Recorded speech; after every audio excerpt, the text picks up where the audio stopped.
do something where it's just myself who can control my efforts. I think I've always been quite competitive. So I started riding the bike because my dad used to ride a bit of amateur race, and I started this for fun, and then I just really got into it. I think I got into the being free. I just kept going, you know, I really enjoyed it. I was the only one in my region almost of my town who was riding the bike, so it was also a little bit special being that guy who was riding his bicycle, you know. And yeah, I was really bad the first many years actually. It was only when I became a junior I started to be a little bit good, you know. Then I started to win some races. I turned senior. Joined a really good continental team, and we did some races in France and Belgium, and that was when I found out, okay, I actually pretty good actually at this. Then I was invited to a training camp with Saxo Bank. That's when I decided, when I was maybe 19, okay, maybe I should try and go for the pro way. And now I'm here, 15 years after, you know. So it's been quite a journey. I think what really put my name out in the world was when I won the second time Liège-Bastogne-Liège under 23 race. And that's when I think really people, they saw my name, you know. That was that race that really put my name out there and made me professional. That's why I loved that race. I also did it a few times as a pro. Then when I turned pro, I think my first big win was Tour of Denmark. And that was also nice as a Danish guy to win Tour of Denmark my first year professional. And because then I was kind of like the guy in Denmark that people were talking about, which was quite nice, you know, and you get the media attention which you're not used to, and you have to learn how to do that. Yeah, and be able to say you win one Tour of Denmark, which is basically our Tour de France, is something that I'm really, really proud of. As a professional cyclist, or I think athletes, they do a lot of sacrifices, and I'm not sure now I say normal people can understand actually what we have to sacrifice. Okay, we miss a party, we miss a 30-year-old birthday and stuff like that. It is really hard when you're young and you're not really sure if you're going to make it to the pro. That was really hard for me.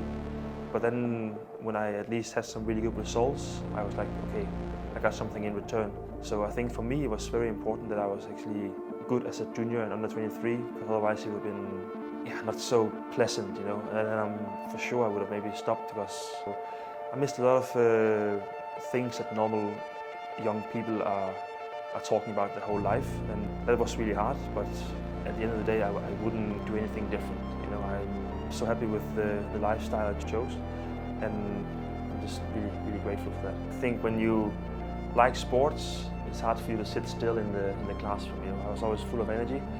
It was hard for me to concentrate for many hours. You know, I think I could have been a really good student because I was always good at things that I was interested in, and I think I was pretty average, you know. I had to go to school because my parents said so, but if I could choose not to, I probably wouldn't have done it, you know.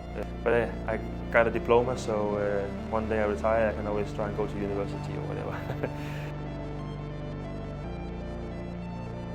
And then I think that described me as a rider. I think I'm very dedicated to really hard, and so I always try to be the best version of myself whenever I can.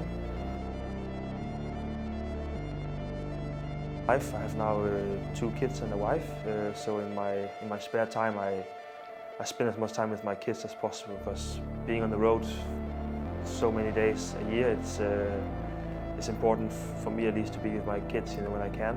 And then I think I'm quite a social person, on and off the bike. I like to be with people. I like to sit at the dinner table and talk about gossip and stuff like that. Yeah.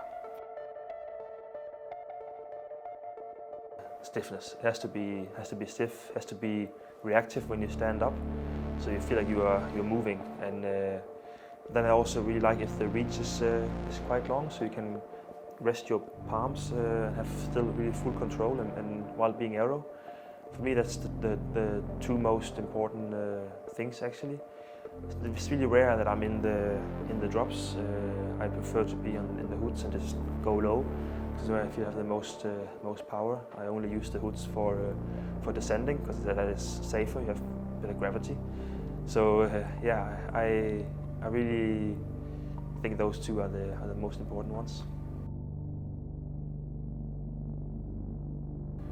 Oh yeah, for sure the handlebar went through a massive evolution like everything else in cycling, but the handlebar changed a lot. Like now we have the integrated stem, we have the arrow handlebar, you know, and before it was just a round, and now they are getting narrower and narrower, which I really like actually. I feel you can somehow maneuver better in the peloton with a narrow handlebar, and yeah, you're more arrow, so you're more efficient, and that's been a really big change. So it's going smaller and smaller, and but at the same time we have more and more control. I think now we have more control for sure. So for me, if that can be arrow, I think that's way better for me at least. Even on the cobbles, it doesn't really matter if it's round or not. So for sure for me, arrow. Yeah, I think UCI are doing something great there. I like this new rule, and hopefully we will do something about it. At least also for the aesthetics looks of the bike, because you know we have seen sometimes people having the levers almost touching each other, and I think that's way too much. It's tough to be on the top of the pro cycling, and you go through a lot of emotions and pressure from the team, but also I think mostly the pressure comes from yourself. And I think you just have to find the balance of being honest and also realistic of what you are capable of, because you cannot go into every race and think you're going to win, only if you're Pogacar maybe, but the rest of us, we have to pick and choose, you know. And then what I've done the last few years, I always try to take on the bright side with me after a race. You know, maybe I didn't get a good result, but I was there when I had to be there.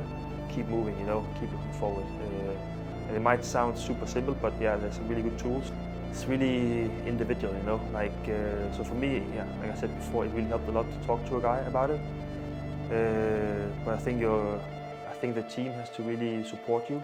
The trick, I don't really have it in my sleeve, but I think there's some way you can maneuver, and I think you just have a really good background with family, friends, team around you, and then I think you are a bit further of achieving to race with less stress.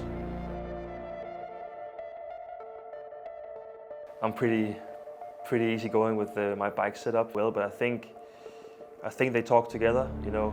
Obviously a really good bike fit I think is really important, but you also have to listen to your body and also see how you always were positioned on the bike. So it's also about feeling. But I think if you have to change something, just start with one thing and then feel, okay, that didn't work, then back to another thing. Because if you change everything at once, you don't know which one is working, which one is not working. So, you know, so start being patient, and it's about doing it in the right time of the year.